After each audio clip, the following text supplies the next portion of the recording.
Welcome, my friends, to the Sage of Quay Radio Hour, your home for free and critical thinking, and I'm your host, Mike Williams.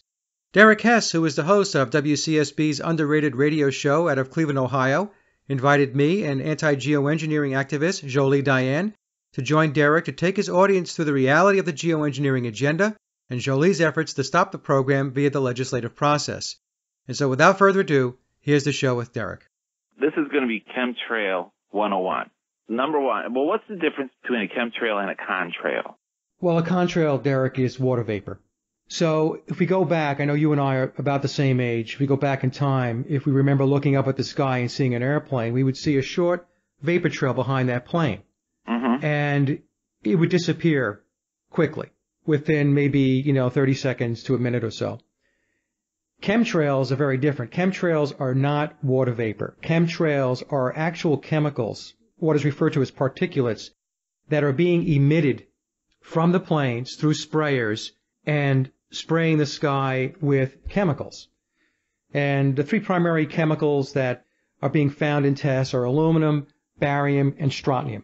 Those are the three. There are others, but those are the three primaries. And Jolie can talk about this to a much greater detail because she and her team and her colleagues have done a lot of work with testing.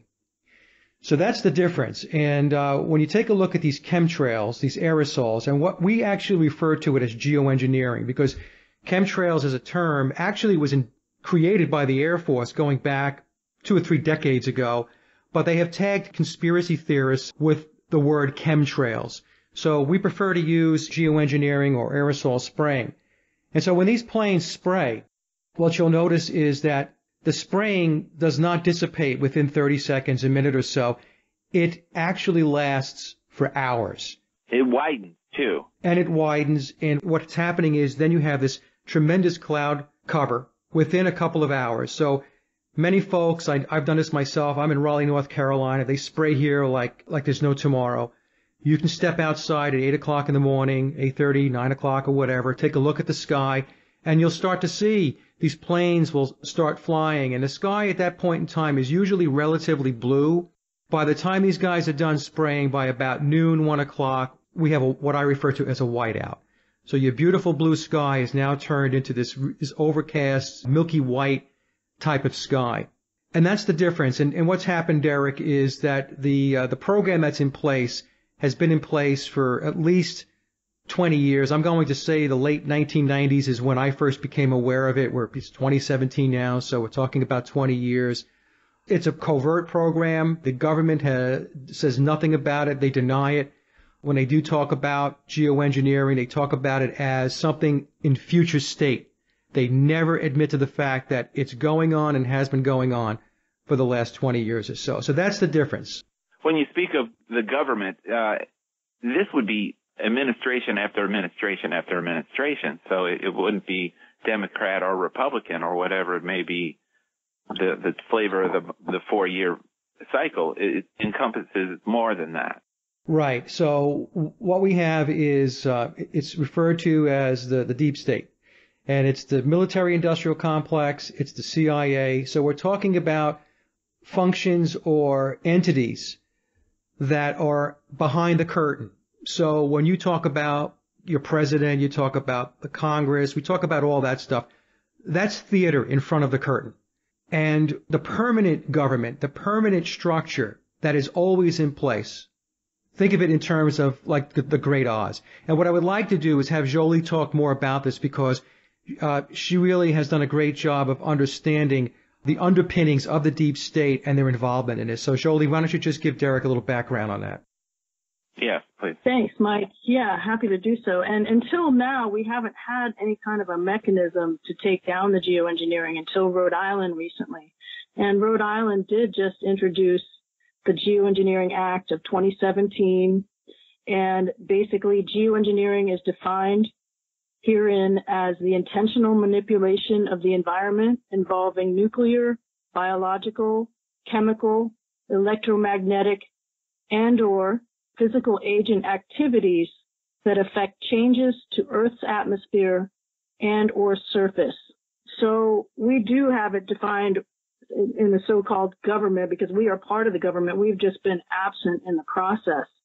And therefore, we've had for decades as Mike was calling out, we've had this deep state that's really been the organizing principle of our society.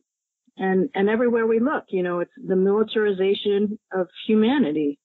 And this is no different. The United States is also dealing with Agenda 21, and these programs are very much part of Agenda 21. What is Agenda 21? Well, that's basically a plan for world government that George Bush Sr. signed in 1991. Mm-hmm. And basically it relinquishes the sovereignty of the United States into the greater body of the United Nations. And the way that we can see that has played out, as you said, Derek, over the course, the continuum of the administrations, we see the same policies just continuing. So it doesn't really matter who's like the happy smiling face puppet in the White House. What we've gotten is these policies that are basically designed to break down the countries and foster this one world government run by, the Rockefellers, the Rothschilds, your Bill Gates. It's ingrained in our architecture. And so that's what we're trying to do as caring and concerned people, to get involved in the policy making, because we can stop pollution, but we have to call it out what it is. And these programs are very vulnerable because they have miles of documentation following them for geoengineering, weather modification. Weathermodificationhistory.com is a great place to go to just kind of get a grip on the fact that these programs have been going on for a very, very long time. And as Mike said, they're military research and development programs that just have gone on, underneath the radar. And now what we have in our skies is geoengineering with international governance being attempted to orchestrate it. Now the big question everybody would have is why? Yeah, well, everybody, that's a great question, and everybody should be asking that question, Derek. So what I'll do, Jolie, let me just take a shot at it, and then you can chime in.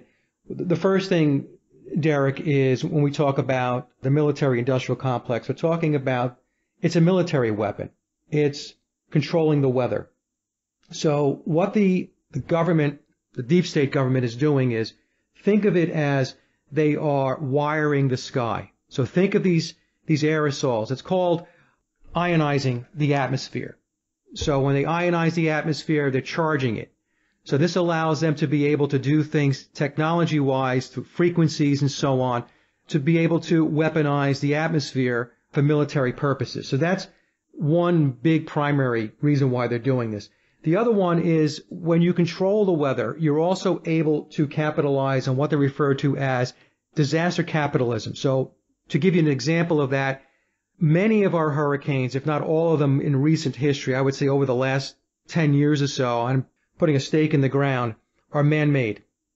So what that means is they're able to create these hurricanes, and they're able to pulse these weather patterns when they initiate them with frequencies, and these frequencies allow the storm to get larger or get smaller.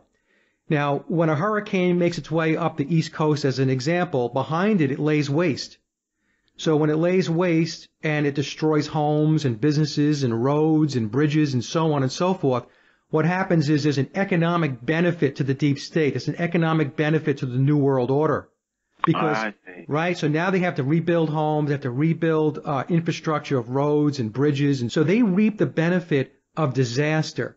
So there's an economic benefit to controlling the weather, along with the military aspect of it. Also, the military utilizes these aerosols. I have a YouTube video going back to 1952.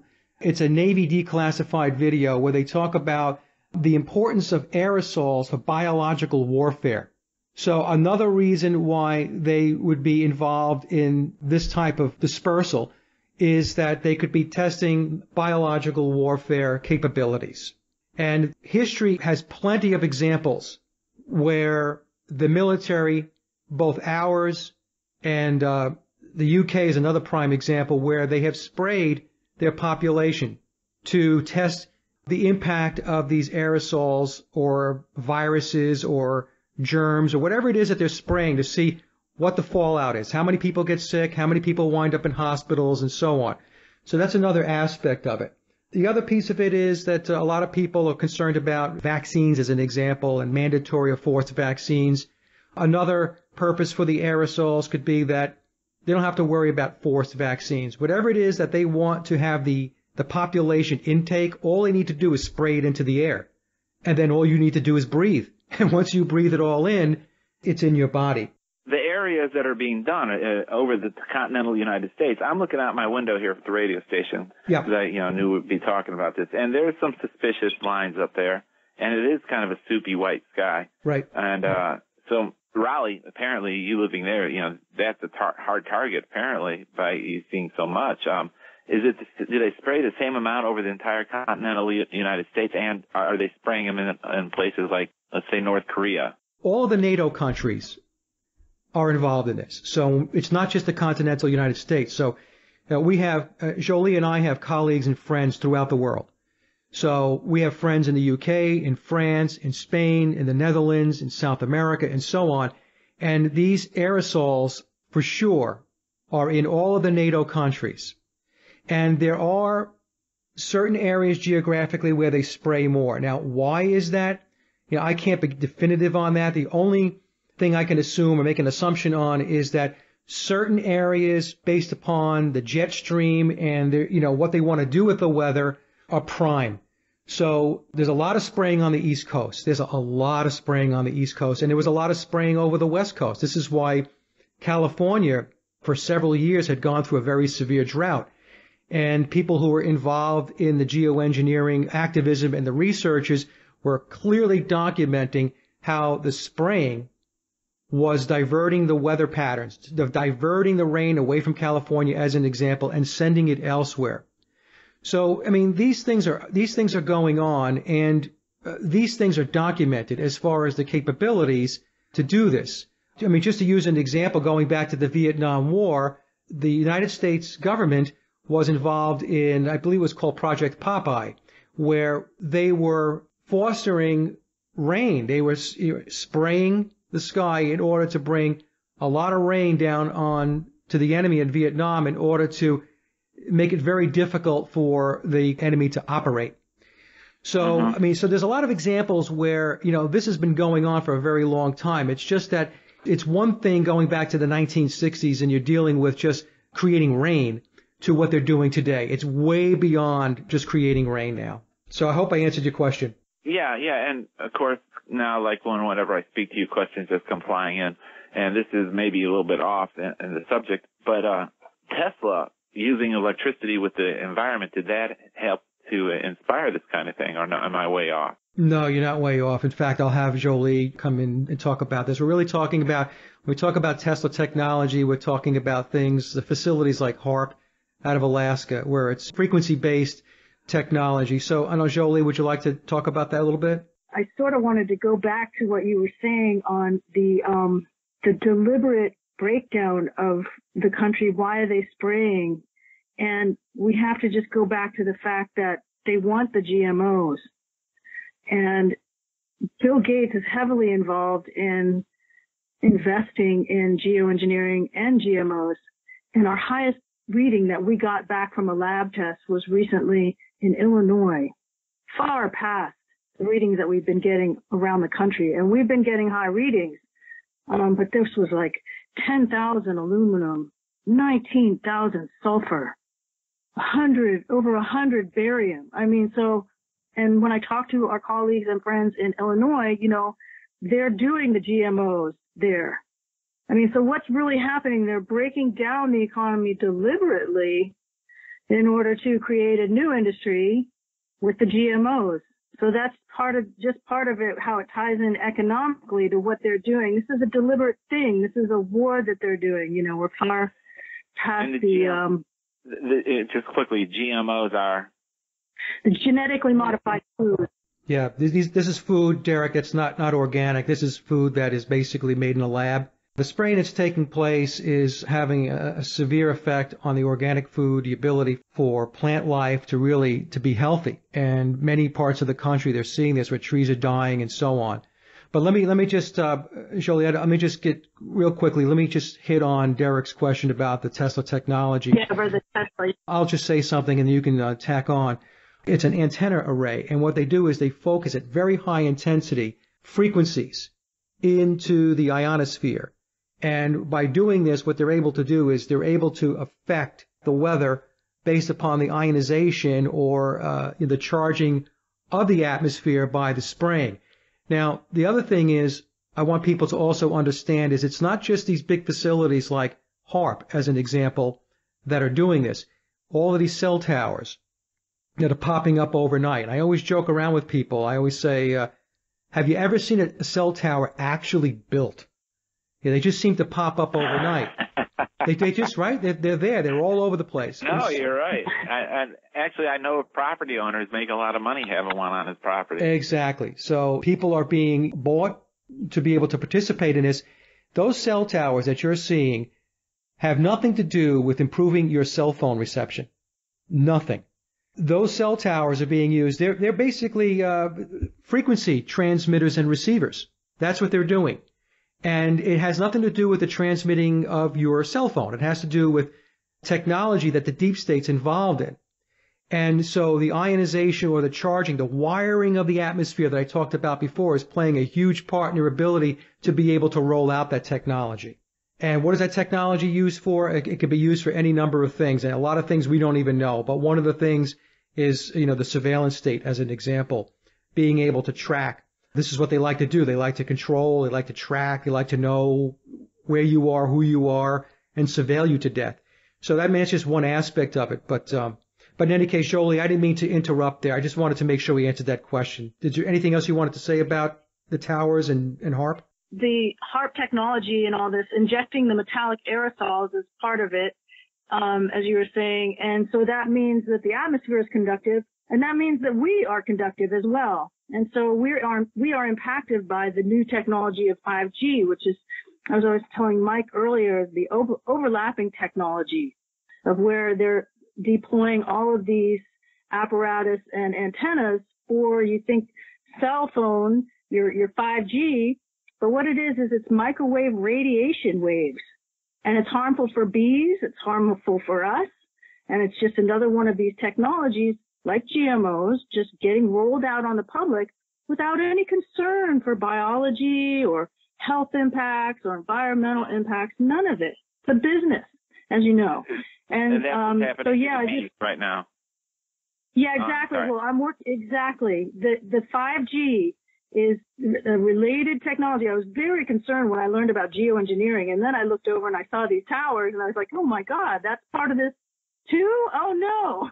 And now I'm working with scientists for wired technologies, and we're trying to stop the 5G, the S19, which is, again, this deployment of these microwave frequencies. Again, we can't be free if we're going to be blanketed in microwave frequencies. None of us can. Or if we have to breathe geoengineering, it's impossible to be free that way. That's why liberty is so much at stake here for people, because you don't have a choice if you're walking down the street or you're just sitting in your house and you're just getting blanketed with this harmful radiation.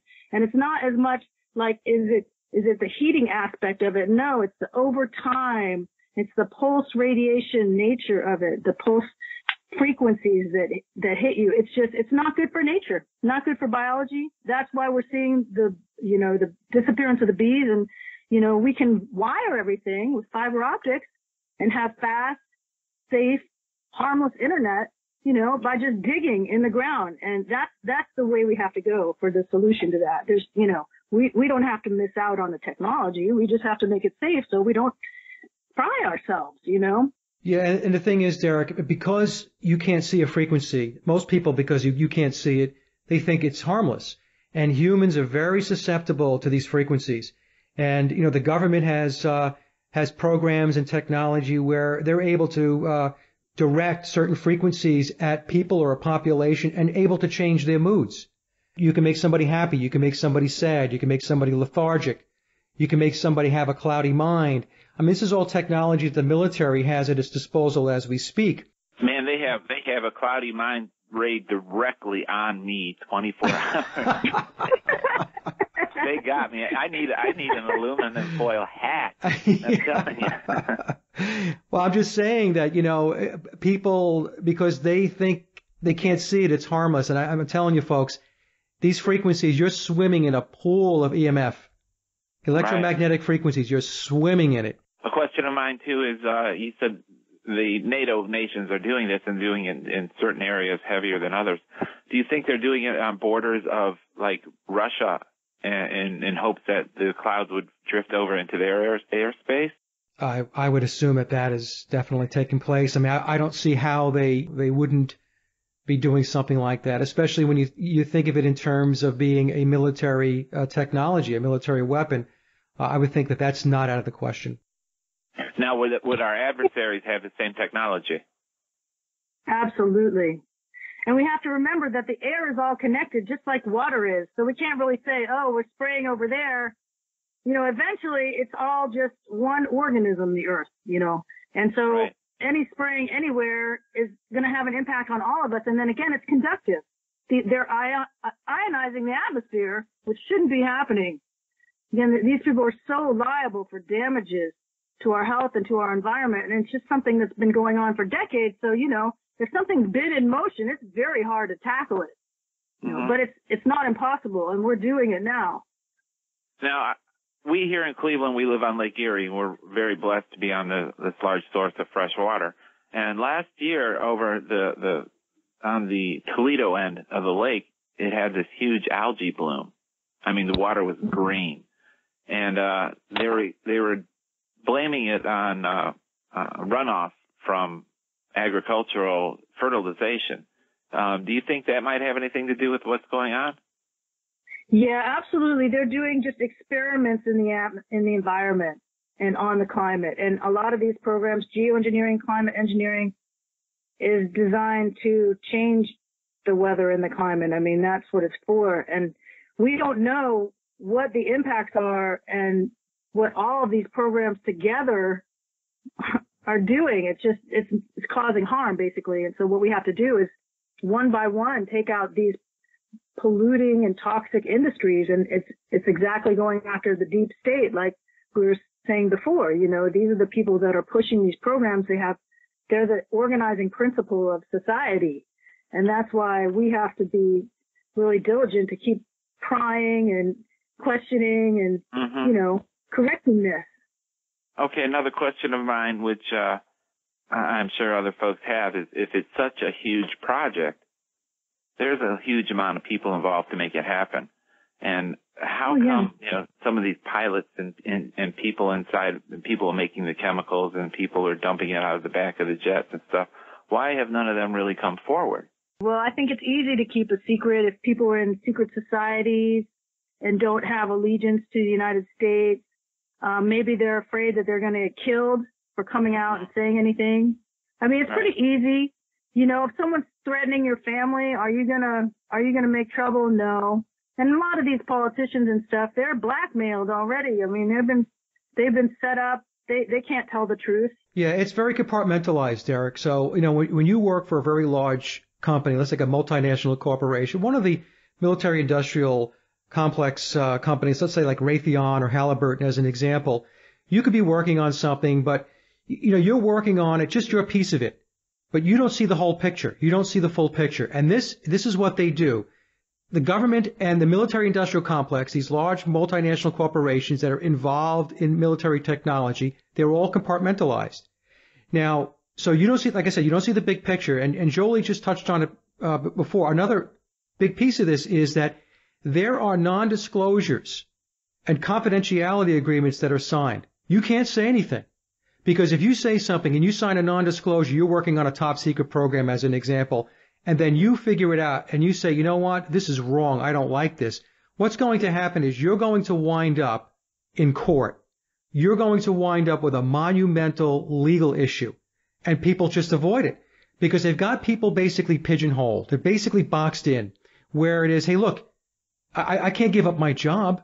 I've got a mortgage, I've got kids, I've got a wife, I've got, this and that. I've got to pay my bills. I got houses to rebuild from the hurricane. Yeah, exactly. Right. So people don't say anything, and there have been whistleblowers that have come out. But what happens is when somebody comes out and talks about, like there was one gal, I forgot her name, Jolie, she was on the military base and she was involved in procuring I'm sorry? Kristen Megan, I think. Kristen Megan had come out a few years ago, and she was on a military base, and she was explaining how she was involved. I think it was in procuring the products or the chemicals used for the spraying. But what happens, Derek, is these people become vilified. The tables get turned on them. They are called conspiracy theorists, conspiratards, tinfoil hat wearers. So what they do is they attack them right away. Now, if you're somebody who has very thick skin, you're able to weather that storm, then what happens is then the threats come. All right? And, these things, this is how it works. And I know a lot of people probably think this is like a James Bond movie or some kind of novel, but this is how the deep state works. They're not nice people. They're not good people. They're not going to sit there and put their arm around you and pat you on the head and say, "Guy, we really would like you not to talk about that if that's okay." So what's going to happen is they're going to go after you. So again, the biggest piece of it is it's compartmentalized. And the military is compartmentalized. These multinational corporations are compartmentalized, and so is the government. And so the only people that really know what's going on are the people that are sitting in the boardrooms in the corner office at the very top of the building and, that know all the pieces and how it comes together. So that's why a lot of people, you don't see a lot of people stepping forward. And again, compartmentalization and the fear factor. Well, if I speak up, I'm going to lose my job. Right. And so people basically hunker down and they say, well, somebody else will talk about it. Somebody else will bring it to the forefront. Somebody else will do it on our behalf. And what happens is nobody steps forward that really, that can really make an impact. And so this issue of geoengineering continues to go on unabated. Well, Jolie, you are stepping forward and working in Rhode Island over this. Yeah, a lot of us have been really getting busy and inspired because this bill that's in Rhode Island was written by the primary author was Rosalind Peterson, who is a very well-respected and just great expert on geoengineering. She spoke at the UN.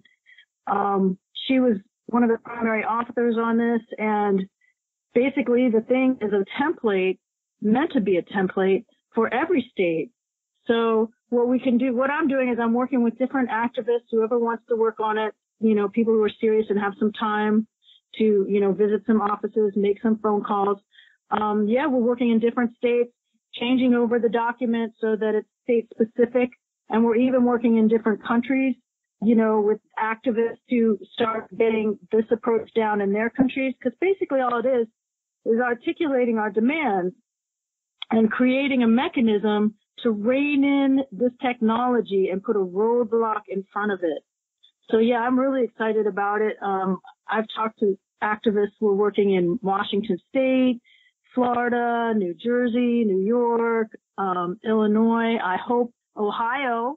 We've had 20 tests so far, and every single one of them has turned out with the geoengineering footprint: aluminum, barium, strontium, and sulfur. Well, our Great Lakes have got to be full of them too, then. Yeah. Again, like Mike was saying, in the 90s, this started and it was kind of slow. And then the last 10, 20 years, the scale of the operation has just dramatically increased. And, now people are like, oh, yeah, I guess there should be lines and pollution and aerosol in the sky, just more planes. The thing is, Derek, if it's in the sky, it's in your water. It's in your soil. It's in your food. Right. It's in you. It's in your pets. Right. It's in the tree. It's everywhere. It's everywhere. So if it's in the sky, it's permeated everything. And, again, people have to get their heads wrapped around that. I mean, it's just not something that just hangs up there. What goes up must come down. Mm-hmm. The thing that you brought up, too, is the bees. And that's something that it really fascinates me about how they're going extinct, basically. And we're all going to have to end up eating potatoes. Well, we could save the bees by stopping geoengineering in G5. I mean, we don't have to lose the bees. We're not locked into this. If people accept it and don't object, then we might have to eat potatoes. Now, are you on their radar, Jolie? Am I on whose radar? the bad guys. I hope so. Maybe they'll learn something. Yeah, I don't know if I am. I don't really worry too much about it because I really care so much about the planet and people, and I don't even think about the other team other than derailing them. And, you know, they're quite vulnerable now. I mean, Carnegie, Bill Gates, New York Times just had an article last week. Harvard University. Yep, Harvard, right. Coming out, and they're doing geoengineering, MIT. I mean, do these sound like theorists to you? No, it's just mainstream academics. The other thing that you asked Jolie if she's on their radar, I can tell you this. One of the things that they do is they have controlled opposition. So they will actually have people in the geoengineering activist community who are actually trying to undermine the people like Jolie and others who are really trying to turn this around. So they will come at it, they will talk about it as if they're in the game, that they're here to help, that they're activists. They'll even do presentations on geoengineering. But when it comes time to when maybe one of the activist groups is getting too close to making something happen, they will jump in and they will either make statements which can derail the message that the other folks have brought forth. In other words, what they try to do is they try to trip it up in a way that will set back the real work that's being done. So there is controlled opposition in the geoengineering movement. Those of us that are in the activist community, we know who they are. But these people are out there. So when you asked Jolie if she's on their radar, from that perspective, she is on their radar. Because, you know, they're trying to get things pushed forward in Rhode Island, but certain things happen which kind of weird, a little awkward as far as other people participating that weren't invited to participate, but they ended up there. So there's those types of things that go on. So this is how you know that this is really a concerted effort, that this is organized. You know, this is an organized effort to stamp out and to derail the true movement on trying to get geoengineering awareness and geoengineering out of our lives. Do you think it's possible to rid it? If we don't try, nothing will happen. But right. I can guarantee you that, see, what's missing is the fourth branch of government, which is the people. And over the last several years, I've gotten to go in and lobby on behalf of the geoengineering and now the 5G. And I'll tell you, the only people that show up to meet with our representatives are the people from these lobbyists that, you know, want to push the bad technology. Where are we? We're not in there, so our voice doesn't get heard. So is it really surprising that we're in the state that we are? You know, and I think it gets frustrating for people because they put their trust in. And then, you know, what do we get? Nothing. We get no representation, and we get more geoengineering and just more of the continuum, as you were talking about how policies just kind of follow the continuum. It doesn't really matter who's in the White House or not. So, you know, luckily there's a lot of critical thinkers. I do think that we can derail this if we get into it. I mean, I think that they are trusting that we'll just be too afraid, not get organized, and they're really trying to divide and conquer us.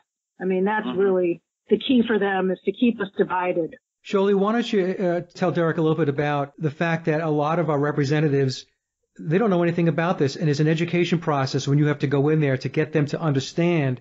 Basically, it's geoengineering 101. So I think, Derek, what happens is a lot of people believe that everybody that's in the government is not saying anything. They know about it, but they're not saying anything. The truth of the matter is that many of the people, our representatives, the people in Congress, they're as clueless about this as most of the public.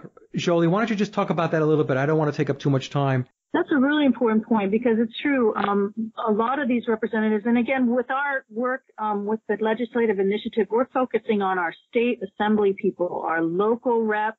We're not even really bothering with the feds because this geoengineering is being governed outside of the context of our U.S. system, okay? And so that's why when we go into our offices and we talk to the people, and yeah, like I had a couple meetings last year and with Maryland representatives, and they are really clued in about the environment and about how important the bees are but the term geoengineering was just like, they couldn't get their mind around it. And to them, it's like any human nature. They don't want to go in front of their peers and look like a total idiot, and not know what they're talking about.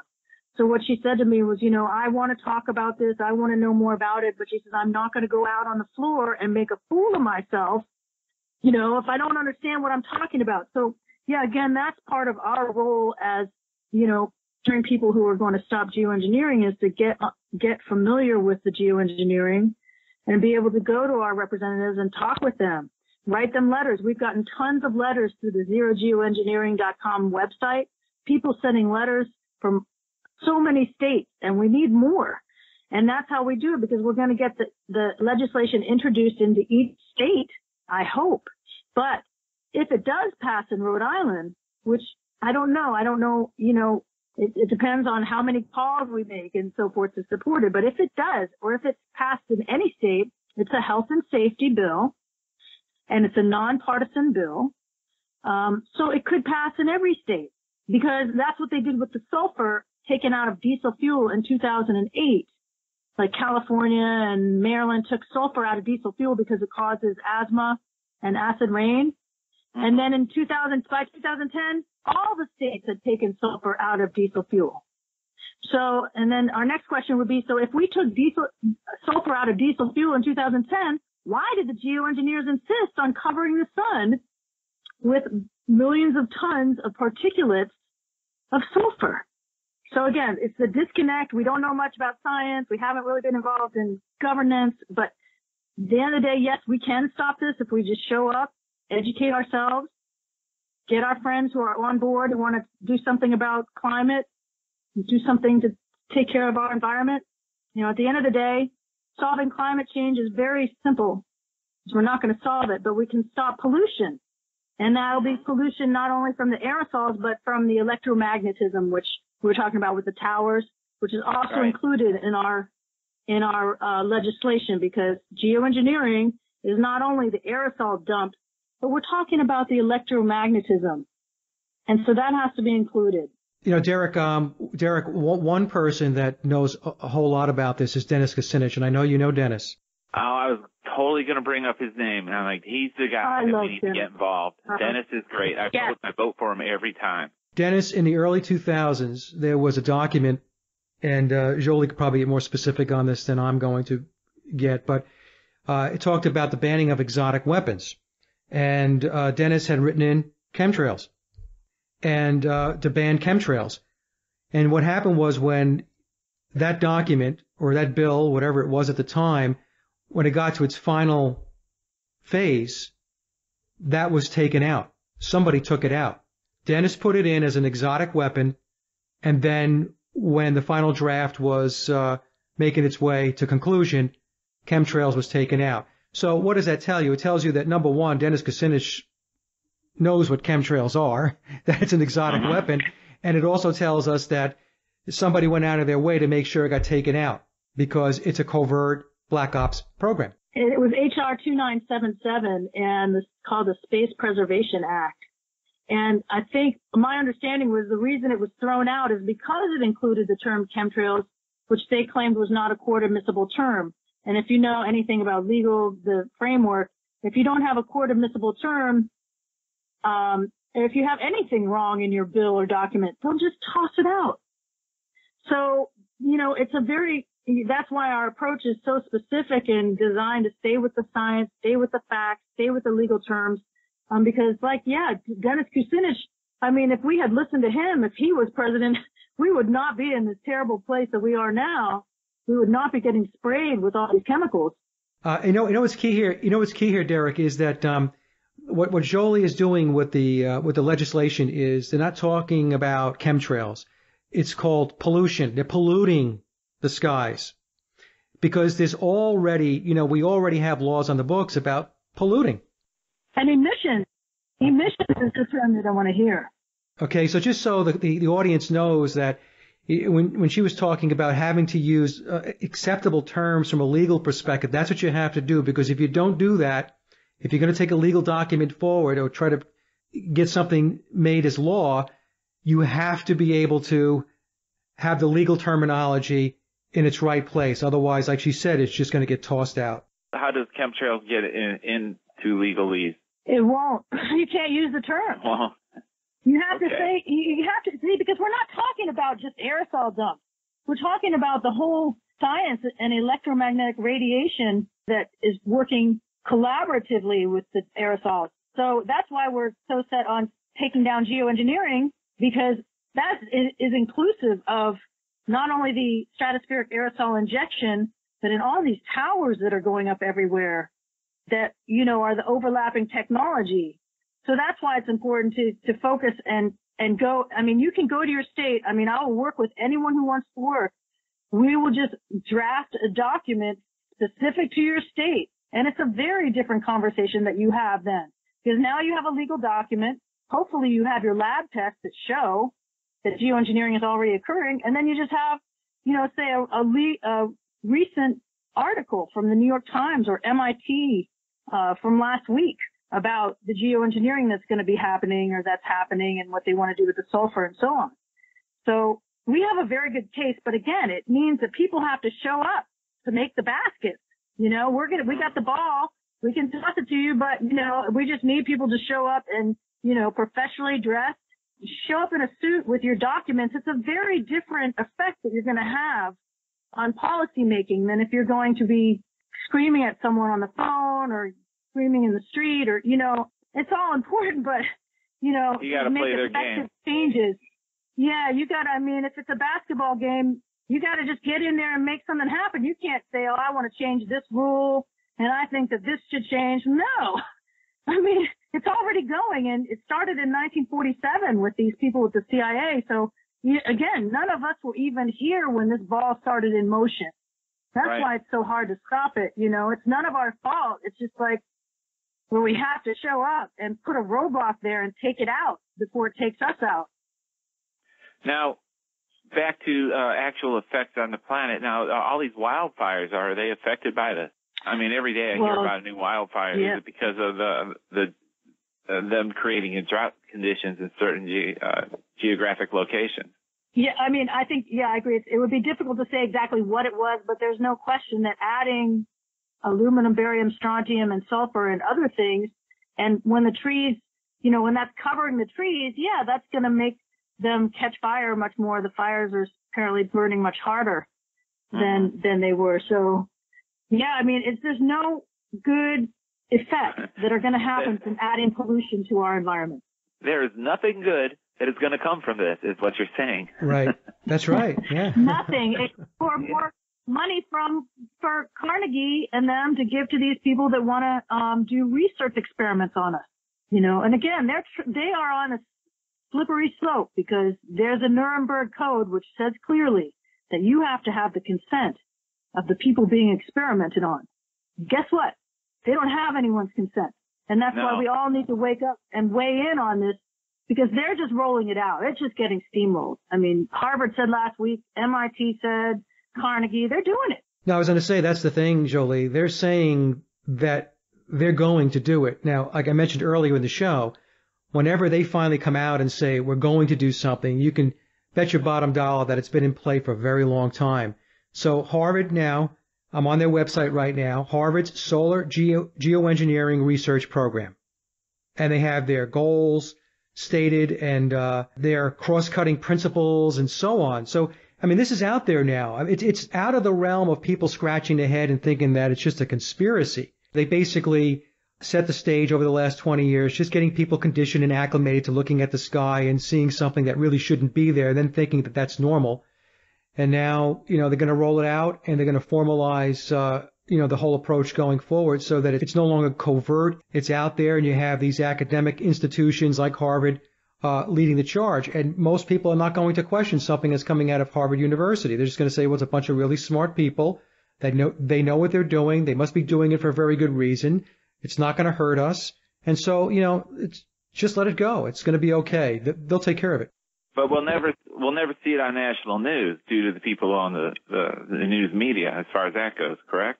Well, I just wanted to reference the New York Times article from last week and just read you a little bit about it, about the sulfur aspect. They say for the last few years, the Harvard professor David Keith has been catching this vision. 10 Gulfstream jets outfitted with special engines that allow them to fly safely around the stratosphere at an altitude of 70,000 feet, take off from a runway near the equator.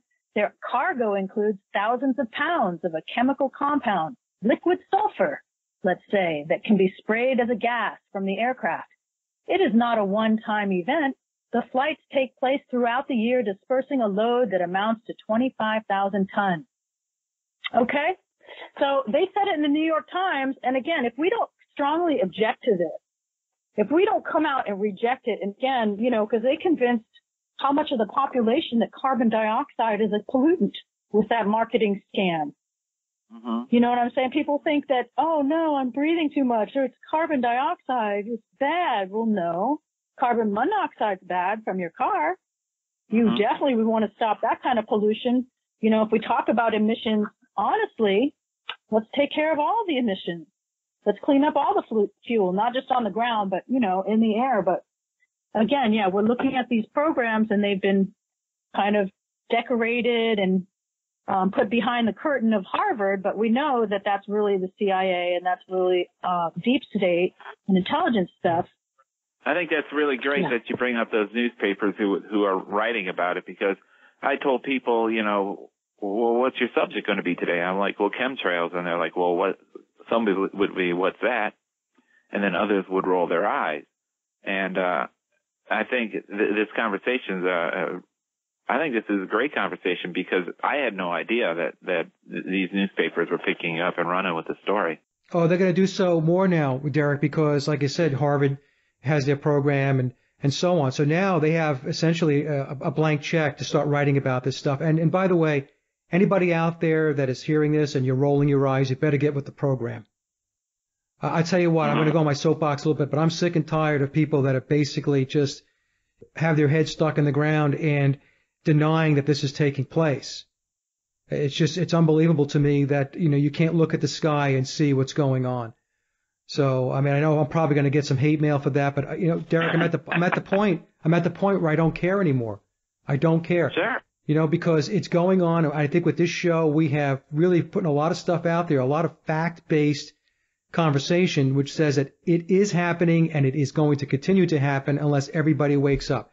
And by the way, if you're rolling your eyes, just get out of the way. Get out of our way. Okay? And just let the people that want to do something engage. Stay on your soapbox briefly. Let me tell you that I can see who's listening to this radio broadcast around the world. Germany's listening. San Diego is listening. Calgary's listening. Virginia's listening. Texas is listening. New York is listening, along with tons of Ohio people. So you're reaching not just Cleveland, Ohio airwaves. You're reaching a broader audience with this subject. No, and that's why, Derek, we are so appreciative. Jolie and I were talking about this before we got on. We are so appreciative of the fact that you invited us on to talk about this, because a lot of times, we do this through my show and other shows. It's YouTube based, but to get it on, a terrestrial radio station is a big deal. And, we really want to thank you for having us on. Oh, I totally appreciate it. Now, what are websites where people can contact you and yell at you? Jolie, why don't you give your websites, because your websites are very targeted for this. Oh, yeah. Thank you so much. You want to go to zerogeoengineering.com or 05G.com. And the 5G one, the 05G is new because, again, we are getting the deployment of this technology, and we have to oppose it. We have to reject it. So, yeah, Derek, thank you so much for inviting me on here. It's been a pleasure to speak with you both. Oh, I definitely appreciate it. And Mike, how can people get a hold of you and yell at you? Yeah, well, I have a hub website. Just go to www.sageofquay, that's Quay, sageofquay.com. And from there, you'll be able to go to my YouTube channel, my blog, and my Mixcloud channel, and all the other social media, Facebook, that I have available. And I do a lot of posts and shows on geoengineering. And you can take a listen to those. In fact, Jolie and I did a show together about 2 or 3 weeks ago where she talks about the legislation that she's trying to push forth in Rhode Island. I would suggest that the audience, if you're interested, please listen to that show. Do you know of any organizations in Ohio? Actually, no. Well, let's do this. Anybody who's listening that's in the Cleveland and the Ohio area, go to Jolie's website, contact Jolie. Yeah, if please. you're willing to help, connect, and she'll get you oriented and acclimated and on your way to helping us out. Like you were saying, collecting the rainwater, which, if you're interested in doing this and chemtrails or geoengineering is something that you think is an important issue, and it is an important issue, contact Jolie through her website, and we'll get the ball rolling. Great.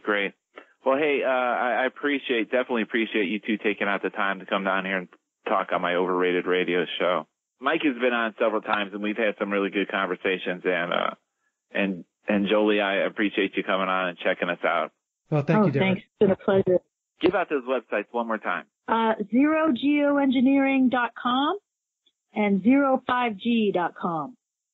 And mine is Sage of Quay, SAGEOFQUAY, sageofquay.com. Okay, great. Hey, thanks a lot, folks. And have a good day. Thank you. All right, Derek, thank you. Bye-bye. And that concludes another Sage of Quay interview, and I hope you enjoyed the discussion as much as I did. Links to my guests' websites and social media are listed in the show notes below.